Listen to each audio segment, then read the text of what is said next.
Hello friends, Republica BPSC वाले में आप सभी का बहुत बहुत स्वागत है।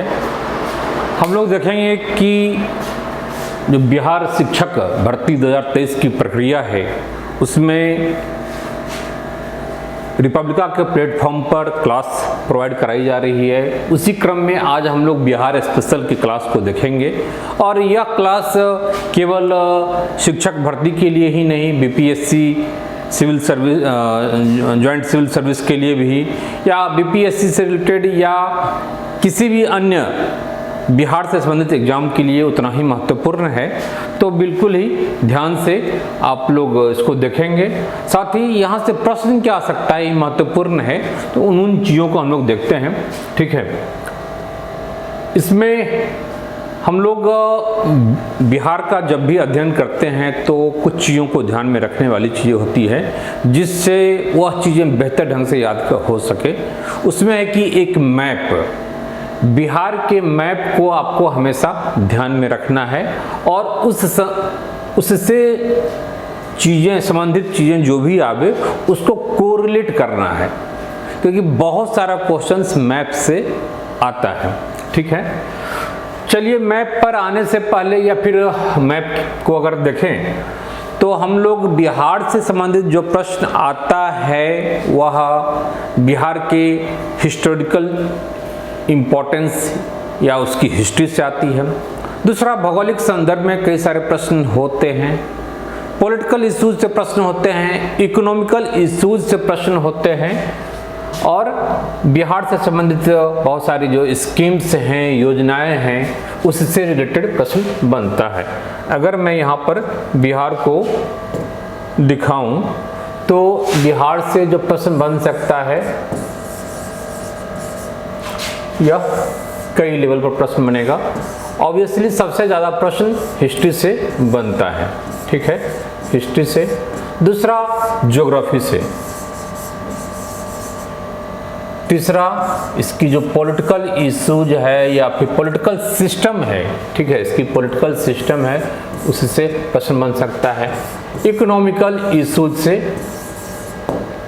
ये बन सकता है, इसमें बजट भी हो सकता है, इकोनॉमिक सर्वे भी हो सकता है। फिर अन्य चीज़ें हैं सोशल कल्चरल चीज़ें, सोशल एंड कल्चरल। चूँकि सोशल कल्चरल हेरिटेज बिहार का काफ़ी इनरिच्ड है, काफ़ी समृद्ध है, तो यहाँ से प्रश्न बनने की अच्छी पॉसिबिलिटी होती है। कुछ चीज़ें हमेशा होती है, जैसे बिहार की मिसलेनियस में डाल सकते हैं, बिहार की पर्सनैलिटी वगैरह से, राजेंद्र बाबू से रिलेटेड प्रश्न हो सकता है, जेपी से रिलेटेड, मजरूल हक से रिलेटेड, मतलब जो भी पर्सनालिटी है, फनीसर नाथ रेणु, दिनकर वगैरह, साहित्यिक क्षेत्र के हो, फ्रीडम फाइटर्स हों या किसी अन्य क्षेत्र से संबंधित हों, कलाकार हों, तो पर्सनालिटी से भी एक दो क्वेश्चंस बनने की पॉसिबिलिटी होती है। फिर कुछ मिसलेनियस चीज़ें हैं, मिसलेनियस चीज़ें में बहुत सारी चीज़ें हैं, जैसे बिहार का जीके है, बिहार का अस्थाई जीके जीएस है, बिहार की करंट है, करंट को एक अलग सम ले लेंगे क्योंकि ये इम्पोर्टेंट है, करंट इशूज है। फिर एक और इशूज हम ले रहे हैं, वह है बिहार की जो स्कीम्स है, प्रोग्राम्स वगैरह है, schemes, SCHE, schemes and program. ठीक है, गवर्नमेंट की जो विभिन्न स्कीम्स प्रोग्राम चल रही होती है तो उससे भी रिलेटेड प्रश्न बनता है। इकोनॉमी वाले में हमने बता दिया कि बजट भी आ सकता है और इकोनॉमिक सर्वे भी आ सकता है। तो मोटा मोटी कुछ खास एरिया है। ज्योग्राफी वाले में इसकी मैप वगैरह से रिलेटेड प्रश्न बनता है। तो मोटा मोटी अभी हम देखते हैं, अब एक छोटे से क्लास में बहुत सारी चीज़ें पॉसिबल नहीं है, लेकिन मोटा मोटी चीज़ों को हम देखते हैं। सबसे पहले अगर हिस्ट्री की बात अगर करें तो बिहार का इतिहास, बिहार का इतिहास में आपकी प्राचीन जो कालीन इतिहास है और जो एंशिएंट हिस्ट्री है इंडिया की, भारत की जो प्राचीन काल का इतिहास है वह मोर एंड लेस आपकी बिहार का हिस्ट्री केंद्रित है। मुख्य रूप से, ठीक है, जिसमें हर्यक वंश है, बौद्ध धर्म है, जैन धर्म है, मगध साम्राज्य है, तो ये सारी चीज़ें हैं, गुप्ता है, ये सारी चीज़ें आप बिहार के हिस्ट्री में भी आप देखते हैं। तो इसको आप बिहार के एंगल से थोड़ा और भी अच्छे ढंग से अगर हम पढ़ लेते हैं तो एंशिएंट हिस्ट्री पर एक अच्छी समझ हो जाएगी, ठीक है। इसके बाद मध्यकालीन इतिहास का पाठ होता है और मॉडर्न हिस्ट्री है, मॉडर्न हिस्ट्री से भी ठीक ठाक प्रश्न होता है। तो हम लोग एक एक करके देखेंगे चीज़ों को। बिहार के बारे में कुछ आधारभूत चीज़ें अगर बात करें तो वह यह कि बिहार का गठन कब हुआ था, राज्य के रूप में यह कब आया है, इससे प्रश्न होता है। तो जहाँ तक बिहार शब्द की बातें हैं तो बिहार शब्द क्या है, जो हम बिहार लिखते हैं, बिहार या जो बिहार है अपना बिहार, यह शब्द बना है विहार से, ठीक है, विहार से बना है, विहार से बना है। और यह जो बिहार है मतलब इसका तत्सम रूप है, इसी का तद्भव रूप बिहार हो गया, इसी का तद्भव रूप बिहार हो गया।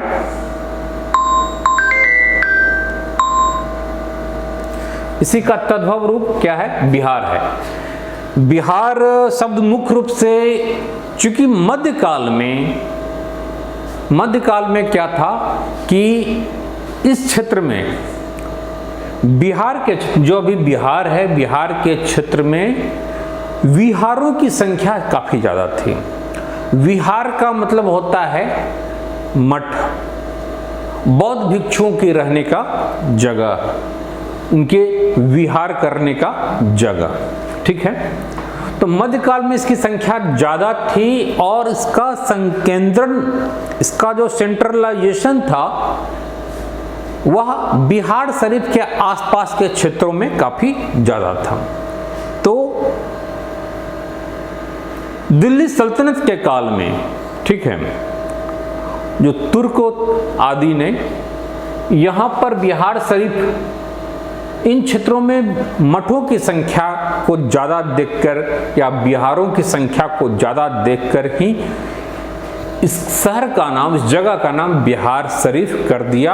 और बिहार शरीफ उनके शासनकाल में क्या था, बख्तियार खिलजी, कुतुबुद्दीन ऐबक आदि के समय में वह बिहार की एक तरह से राजधानी था, एक महत्वपूर्ण क्षेत्र था।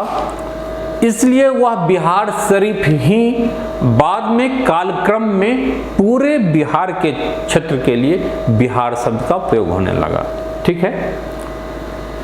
तो यह मोटा मोटी शब्द बिहार से संबंधित है। दूसरी इंपॉर्टेंट बातें हैं कि लिटरली बिहार शब्द जो है, यह जो बिहार शब्द है वह क्या है, पहली बार तबकात ए नासरी में मिनहाज उल सिराज के द्वारा, यह मिनहाज उस सिराज ने अपनी बुक तबकात ए नासरी में इसकी चर्चा किया है। यहाँ पर प्रश्न बन सकता है, ठीक है। तबकात ए नासरी ने, मैं शॉर्टकट में लिखता हूँ, तबकात ए नासरी ने अपनी पुस्तक मिनहाज उल सिराज में, मिनहाज उल सिराज में, अपनी इस बुक में तबकात ए नासरी में इन्होंने, मिनहाज उल सिराज ने इस बिहार शब्द का पहली बार प्रयोग किया है। इसके बाद ये 13वीं शताब्दी की बातें हैं, 13th सेंचुरी की बातें हैं। 14th सेंचुरी में आकर के, 14th सेंचुरी में आकर के कीर्ति पताका में, सॉरी कीर्ति लता में विद्यापति के द्वारा भी इसकी चर्चा की गई है। तो यह तो बातें हो गई, यहाँ से प्रश्न आ सकता है, इसलिए इंपॉर्टेंट है। तबकात नासिरी और मिनहाज उल सिराज मैं PDF आप लोगों को दे दूंगा, ठीक है। और कीर्ति लता में विद्यापति ने भी चर्चा किया है।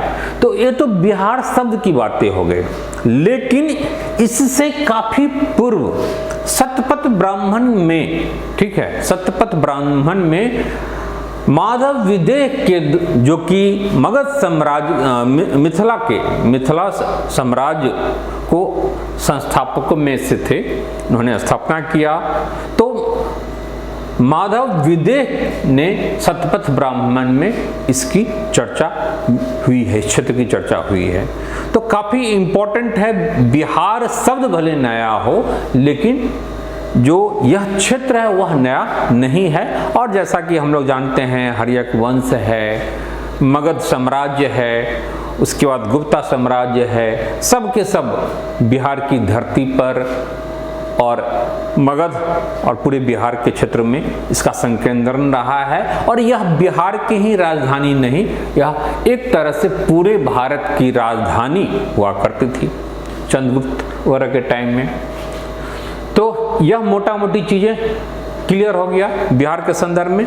मध्यकाल में आकर के इसकी स्थिति में थोड़ी सी गिरावट आई है। एंशिएंट काल में बिहार की इतिहास काफी महत्वपूर्ण रहा है, भारत के एक महत्वपूर्ण केंद्र के रूप में और भारत की राजधानी कह सकते हैं, एक लंबे समय तक रहा है। जहाँ तक इसकी इतिहास में और तह में जाने की बातें हैं, तो पूर्व पाषाण काल से लेकर के मध्य पाषाण काल, नव पाषाण काल, ताम्र पाषाण काल, सभी काल से, मतलब पूर्व पाषाण काल से ही इसके साक्ष्य मिलते रहे हैं। चेचर है, चिरांद है, सोनेपुर है, ये सारे क्षेत्र बिहार में पाए जाते रहे हैं, ठीक है। तो अभी डिटेल में हम लोग हिस्ट्री में नहीं जाएंगे, उस डेप्थ में। तो यह मोटा मोटी चीजें हो गई। मैं अगला पेज ले लूं। हाँ चलिए, अगला पेज आ गया। अब है कि जो आधुनिक बिहार है, बिहार शब्द को हमने समझ लिया, इसकी मोटा मोटी हिस्ट्री बैकग्राउंड को समझा, फिर बिहार शब्द को हमने समझ लिया। बिहार शब्द तबकात नासिरी के द्वारा तबकात नासिरी में मिनहाज उल सिराज के द्वारा, ये पुस्तक कई बार पूछा गया है, पुस्तक और लेखक का नाम, ठीक है। इसके बाद हम लोग देखेंगे कि जो मॉडर्न बिहार है, आधुनिक बिहार, मध्यकाल में अकबर के टाइम में यह क्या था, एक सूबा के रूप में यह प्रचलित रहा। और बाद में मॉडर्न जब ईस्ट इंडिया कंपनी आई है और ब्रिटिश साम्राज्य स्थापित हुआ है, तो यह एक बंगाल का हिस्सा बन करके रह गया, ठीक है।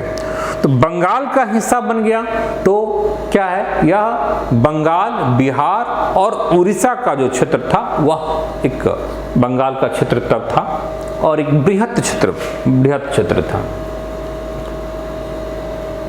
जो मॉडर्न बिहार की बातें हैं वह क्या है, इस क्रम में कई फैक्ट्स एंड फिगर है जिसको आप लोगों को ध्यान में रखना है। मोटा मोटी मैं सोच रहा था कि बहुत सारी चीज़ ज्योग्राफी की चीज़ बताऊंगा, इकोनॉमी का समराइज फॉर्मेट में, लेकिन मैं देख रहा हूँ कि मैं हिस्ट्री में थोड़ा सा घुसते जा रहा हूँ। चलिए कोई बातें नहीं है, हिस्ट्री वाले पार्ट को ही देखते हैं। तो मॉडर्न बिहार की जहाँ तक बातें हैं, मॉडर्न बिहार, तो इसके कालक्रम को हम लोग थोड़ा सा देख लें, क्योंकि यहाँ से प्रश्न आता है और क्वेश्चन में हम लोग फंस जाते हैं। तो इसमें जो एक इम्पॉर्टेंट बातें हैं वह है 1894 1894 में, ठीक है, बिहार टाइम्स दी सब छूट गया है, दी बिहार टाइम्स इंग्लिश पत्रिका है, बिहार टाइम्स को महेश नारायण सिंह और सच्चिदानंद सिन्हा के द्वारा, ठीक है, इस पत्रिका की शुरुआत होती है। और इसके माध्यम से बिहार को बंगाल से अलग कर एक राज्य का दर्जा, जैसा कि हमने बताया कि बिहार क्या था, मध्यकाल में आकर के एक सूबा, अकबर के टाइम में विशेष करके एक सूबे का दर्जा उससे था, लेकिन ब्रिटिश काल में यह बंगाल का हिस्सा बनकर के रह गया। यानी जो देश की राजधानी था एक तरह से, वह अब एक राज्य का भी दर्जा नहीं रह गया उसकी, बंगाल में एक तरह से उसका ये हो गया। तो भाई ये तो हमारी संस्कृति के विरुद्ध जाता है, जिसकी हमेशा से अपनी पहचान रही है, एक इतना समृद्ध इतिहास रहा है, भारत की सत्ता के केंद्र में रहा है, वह अब राज्य भी न रहे। तो इसकी डिमांड 1894 में बिहार टाइम्स आदि के माध्यम से सदानंद सिन्हा और महेश नारायण सिंह आदियों के द्वारा आरंभ हुआ। ठीक है, इसके बाद 1904-05 में इन लोगों का जो लेख था, उन लेखों के संकलन के माध्यम से partition of Bengal and formation of Bihar, ठीक है, partition of Bengal and separation of Bihar नामक पुस्तक लिखी गई 1905 में। इनके लेखों का संकलन था और उस पुस्तक को पूरे इंडिया में और इंग्लैंड में वितरित किया गया। 1906 में आकर के डॉक्टर राजेंद्र प्रसाद के नेतृत्व में बिहार छात्र सम्मेलन होता है और उसमें भी बिहार राज्य की मांगे होती है। 1908 में आकर के बिहार प्रादेशिक सम्मेलन, 1908 में आकर के, मैं डिटेल में दे दूंगा इसलिए आप लोग घबराएंगे नहीं, 1908 में आकर के बिहार प्रादेशिक सम्मेलन होता है और फखरुद्दीन अली अहमद के नेतृत्व में एक अलग राज्य की मांग होती है। 1910 वगैरह में आकर के सच्चिदानंद सिन्हा वगैरह लेजिस्लेटिव असेंबली के लिए चुने जाते हैं, केंद्रीय विधानसभा के लिए चुने जाते हैं और वहाँ भी इसकी मांग को रखते हैं।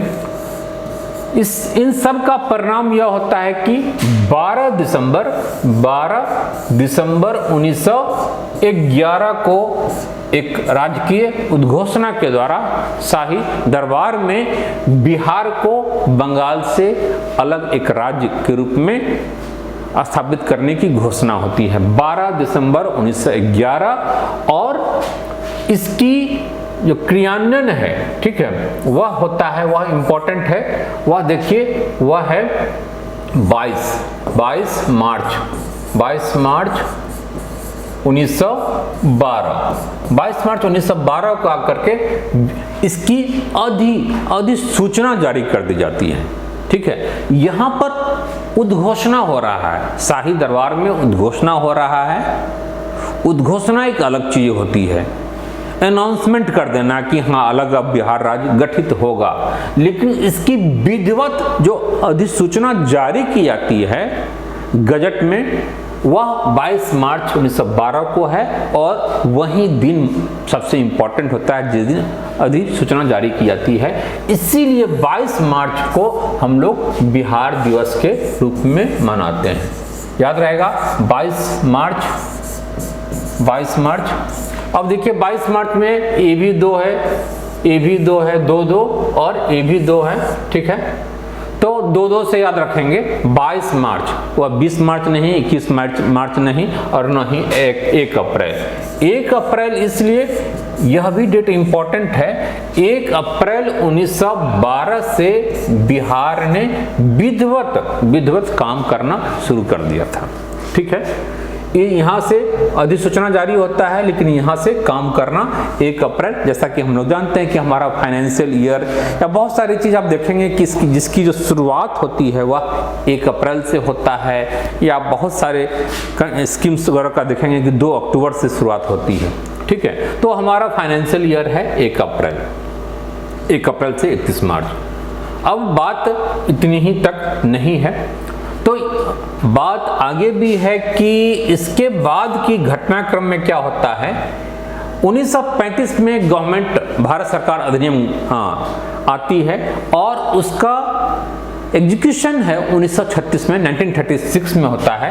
तो 1936 में आकर के, यानी 1 अप्रैल, यहाँ भी 1 अप्रैल है, यहाँ भी 1 अप्रैल 1936 में भारत सरकार अधिनियम 1935 के तहत 1 अप्रैल 1936 को क्या होता है, बिहार से उड़ीसा को अलग कर दिया जाता है। यानी पहले क्या था, यहाँ जो हम थे वहाँ पर क्या था, यहाँ पर बिहार एंड बंगाल था। याद रखने वाली चीजें हैं, ध्यान से देखेंगे आप लोग, बिहार एंड उड़ीसा। ठीक है, बिहार भी है और उड़ीसा भी है। यह उसी तरह से है जैसे हम बोलते हैं जम्मू एंड कश्मीर। तो जम्मू एंड कश्मीर का मतलब यह हुआ कि जम्मू एक क्षेत्र है और कश्मीर दूसरा क्षेत्र है। सेम कंडीशन यहाँ पर बिहार और उड़ीसा का था। प्रश्न इसलिए मैं क्लियर कर रहा हूँ कि यहाँ से प्रश्न बनेगा कि बिहार की स्थापना कब हुई। क्वेश्चन की भाषा को ध्यान रखेंगे तो यहाँ पर बिहार की स्थापना नहीं हुई थी 1912 में। एक्चुअली वहाँ पर बिहार एवं उड़ीसा की स्थापना हुआ था, बंगाल से अलग होकर के। क्योंकि 3 रीजन था, बंगाल था, बिहार था और उड़ीसा था। ठीक है, यहाँ पर आकर के बंगाल अलग हो गया है। 22 मार्च को आकर के बंगाल अलग हो गया, बाकी बिहार और उड़ीसा एक जगह ही रहा है। और इसकी राजधानी नो डाउट पटना को बनाया गया था, कोई भुवनेश्वर को नहीं बनाया गया था। ठीक है, इसके लिए भी बड़ी लंबो जदोजहद हुई थी। बातें ये हो रही थी उड़ीसा वाले क्षेत्र में राजधानी को ले जाया जाए, लेकिन जो दरभंगा महाराज वगैरह थे काफ़ी इसके लिए कोशिश उन्होंने किया और भी बहुत सारी चीज़ें थी। तो पटना इसकी राजधानी बनी थी। इसलिए हमको यह लगता है कि नहीं पूरा तो बिहार अपना ही था। नहीं, पूरा अभी का जो बिहार आप जिस रूप में देख रहे हैं वह 1 अप्रैल 1936 वाला है, जिसमें उड़ीसा को अलग कर दिया गया, अब केवल बिहार बचा। तो क्वेश्चन की भाषा को देखते हुए उत्तर आप देंगे। यहाँ पर बिहार और उड़ीसा दोनों है, यहाँ पर केवल बिहार बच जाता है। ठीक है, और एक घटनाक्रम और भी इंपॉर्टेंट है। उससे पहले 1947 में और 1948 में भी सरायकेला और खरसावा का क्षेत्र था, पहले उड़ीसा को दे दिया जाता है, क्योंकि 1936 में उड़ीसा अलग हो चुका है।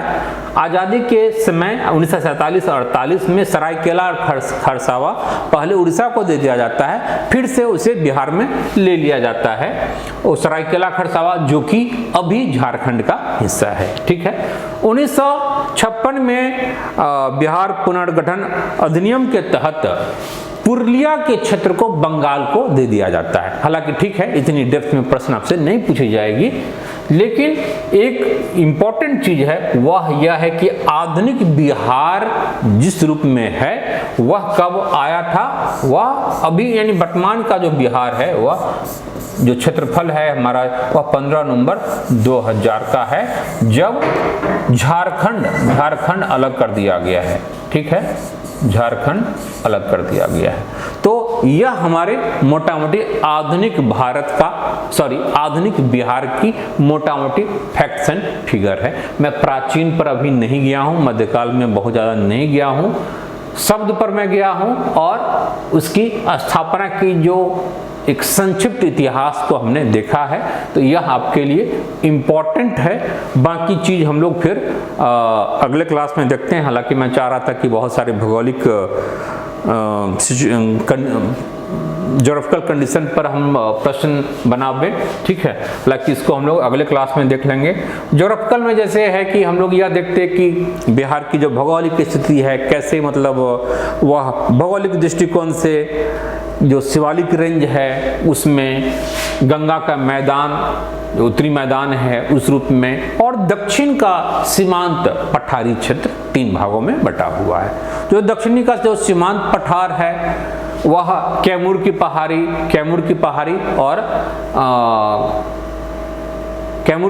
और खगड़िया की पहाड़ी में बटा हुआ है। ठीक है, और जो हमारा जो शिवालिक रेंज है, जो शिवालिक रेंज रामदून की घाटी, दून की घाटी और सोमेश्वर घाटी में, यह हमारा शिवालिक रेंज है, ऊपरी वाला क्षेत्र जिसमें वाल्मीकि नगर वगैरह आता है। ठीक है, वाल्मीकि अभ्यारण्य वगैरह, तो शिवालिक रेंज यहाँ पर टच होता है। तो दून घाटी, रामदून घाटी सोमेश्वर की पहाड़ी में बटा हुआ है। और जो गंगा का जो मैदान है, तो उत्तरी गंगा का मैदान और दक्षिणी गंगा का मैदान, ये बीचों बीच हमारा क्या है, बीचों बीच गंगा नदी बहती है। गंगा नदी बीचों बीच लगभग गुजरती है, बीचों बीच, ठीक है। थोड़ा इधर उधर हो जाए तो आप लोग ये नहीं होंगे कि भाई हमारे डिस्ट्रिक्ट से गंगा इधर से इधर कर दिया गया, मोटा मोटी यही है, ठीक है। बीचों बीच बिहार की खासियत है कि बिहार को लगभग 2 भागों में बांटता है। 345 ऊपर से नीचे जो हमारा उत्तर से दक्षिण है 345 किलोमीटर हमारी चौड़ाई है, और जो हमारी लंबाई है पूरब से पश्चिम वह 483 किलोमीटर है। 345 इधर हो गया, 345 और ये 483, ठीक है, पूरब से पश्चिम की ओर। यह एक लैंड लॉक्ड स्टेट्स है, यानी लैंड लॉक्ड का मतलब लैंड लॉक्ड मतलब राज्य भू आवेष्टित, कुछ ऐसा ही होता है इसका मीनिंग। मतलब मीनिंग समझिए, मैं एग्जैक्टली शब्द नहीं बोल पा रहा हूं लैंड लॉक्ड के लिए। तो लैंड लॉक्ड है चारों साइड इसके, मतलब कोस्टल एरिया नहीं है, कहने का मतलब यह है, कोस्टल एरिया नहीं है, लैंड लॉक्ड है। ऊपर में इंटरनेशनल बॉर्डर है लेकिन वह नेपाल का है, ठीक है। कोई भी कोस्टल एरिया टच नहीं कर रहा है, इसलिए लैंड लॉक्ड के रूप में हम देखते हैं। और इसकी सीमा को देखें, चौहद्दी को देखें तो उत्तर में नेपाल बिल्कुल दिख रहा है, नीचे में झारखंड है, झारखंड का पार्ट है, इधर बंगाल है, देखिए वेस्ट बंगाल है, बंगाल है, और इधर उत्तर प्रदेश है। यह हमारा चौहद्दी हो गया, ठीक है। अब है कि अलग अलग प्रदेशों को हम लोग देखेंगे कि कैसे कैसे बिहार में अलग अलग प्रमंडल है और उसकी अपनी एक अलग पहचान है। वहां से प्रश्न बन सकता है। बिहार को इस रूप में बांट करके हम लोग देखते हैं, तो इसको बिहार को 9 प्रमंडल में बांटा गया है। 38 डिस्ट्रिक्ट्स है, हालांकि लोकसभा सीट 40 है। ये सब फैक्ट्स एंड फिगर मैं दे दूंगा, ठीक है। 38 डिस्ट्रिक्ट है, डिस्ट्रिक्ट, और लोकसभा सीट आपका 40 है। 9 कमिश्नरी है, 9 कमिश्नरी है।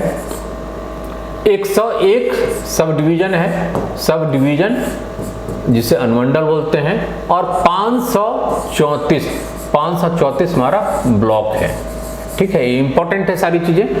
40 लोकसभा है, 2 लोकसभा ज्यादा है, लोकसभा जो सीट है हमारा, ठीक है, 40 है। फिर 243 हमारा विधानसभा है, 75 विधान परिषद है, चूंकि द्विसदनीय विधान यहाँ पर है, विधानसभा भी है और विधान परिषद भी है, और 16 राज्यसभा का सीट है। तो ये हमारा मोटा मोटी पॉलिटिकल हो गया, ठीक है। अब अलग अलग कमिश्नरी है, तो अलग अलग कमिश्नरी में जैसे है कि सारण, सिवान और गोपालगंज को लेकर के एक सारण प्रमंडल हो गया। फिर तिरहुत प्रमंडल, तो तिरहुत प्रमंडल काफी बड़ा है। ये सारण है, देखिए ये ऐसे ऐसे इस ये गंगा नदी है, यहाँ पर गंडक नदी बहती है, तो घाघरा यहाँ पर आकर के मिलता है। तो छपरा, सिवान और गोपालगंज आप देखिए वैसे भी गंडक नदी काटती है यहाँ पर, तो इसका एक कमिश्नरी है। इधर जो है यहाँ से हम लोग देख लें, बिल्कुल बिल्कुल यहाँ ऐसे देखिए, ऐसे एक काफी बड़ा क्षेत्र इसका है। किसका? ये तिरहुत कमिश्नरी है, तिरहुत कमिश्नरी। ये तो हो गया इसका, सारण का हो गया। इस तिरहुत कमिश्नरी में वेस्ट चंपारण आ गया, ईस्ट चंपारण आ गया, शिवहर आ गया, मुजफ्फरपुर आ गया, वैशाली आ गया, सीतामढ़ी आ गया। डन। अब दरभंगा कमिश्नरी में मधुबनी हो गया, मधुबनी है दरभंगा कमिश्नरी में, मधुबनी आ गया, दरभंगा आ गया और समस्तीपुर आ गया, ठीक है। दूसरा कि कोसी, ये क्षेत्र देखिए ऐसे मोटा मोटी, ठीक है। बेगूसराय को नहीं लेना है, बेगूसराय मोतिहारी का पार्ट हो जाता है। अब सहरसा, सहरसा, सुपौल और मधेपुरा कहाँ गया? या देखिए ये मधेपुरा, ये क्या है? ये सहरसा, सुपौल, मधेपुरा, ये कोसी बेल्ट हो गया।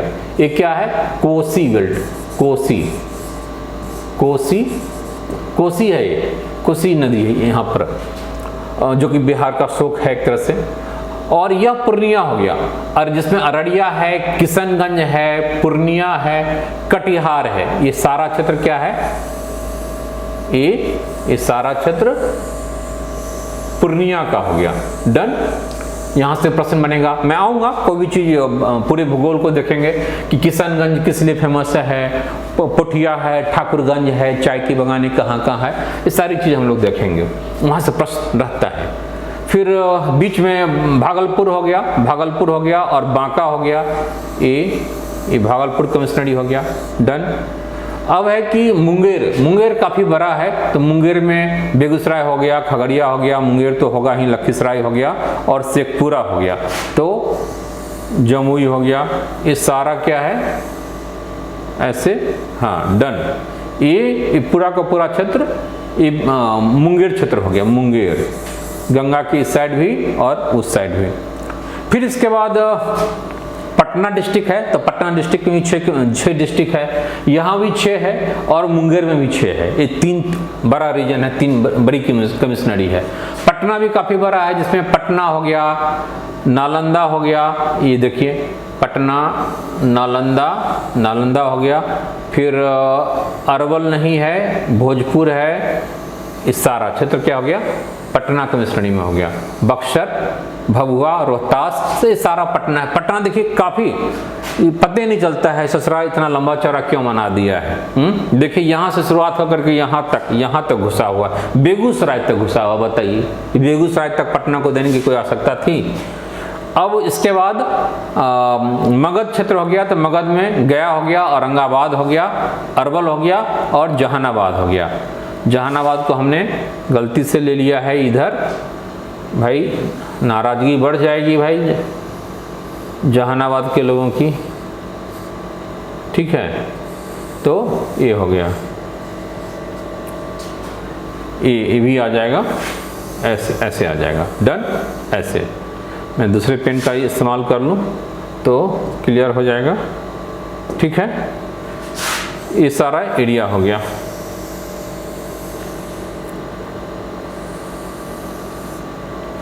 तो ये मगध का रीजन हो गया, ठीक है। तो मोटा मोटी चीज़ें क्लियर है। ये पटना कमिश्नरी हो गया, ये मगध क्षेत्र हो गया, ये सारण हो गया, ये दरभंगा हो गया, ये कोसी हो गया, ये मुंगेर हो गया, ये भागलपुर हो गया, यह पूर्णिया हो गया, ये कोसी हो गया, ये तिरहुत हो गया। तिरहुत बड़ा है, पटना बड़ा है और मुंगेर बड़ा है, 3 क्षेत्र बड़ा है। तो ये मोटा मोटी बिहार का कमिश्नरी के रूप में, यानी पॉलिटिकल एडमिनिस्ट्रेटिव डिवीजन को हमने देखा। थोड़ा सा ज्योग्राफी को देखा, थोड़ा सा पॉलिटिक्स के पार्ट को देखा, हिस्ट्री के पार्ट को देखा, ठीक है। बाद बाकी डिटेल में इन सब को हम लोग देखेंगे कि गंगा नदी किन किन डिस्ट्रिक्ट से गुजरती है। एक बार प्रश्न पूछ दिया था कि कितने डिस्ट्रिक्ट को टच करती है, यहाँ से लेकर के यहाँ तक। तो इन सारे चीज़ों को हम लोग देखेंगे, कौन गंगा के उत्तरी साइड में है, कौन दक्षिणी साइड में है, कौन सा क्षेत्र किस चीज़ के लिए फेमस है, इन सारे चीज़ों को हम लोग देखेंगे। फिर बिहार का जो राजकीय चिन्ह है वह क्या है, जैसे बोधि वृक्ष है, फिर राजकीय पक्षी क्या है, राजकीय पशु क्या है, राजकीय खेल क्या है, राजकीय फूल क्या है, इन सारी चीज़ों को हम लोग देखेंगे कि और उसका क्या वैज्ञानिक नाम है, क्या महत्व है। इन सारी चीज़ों को हम लोग डिटेल में अगले क्लास में देखते हैं। फिर अगले क्लास के साथ हम लोग मिलते हैं। All the best, take care.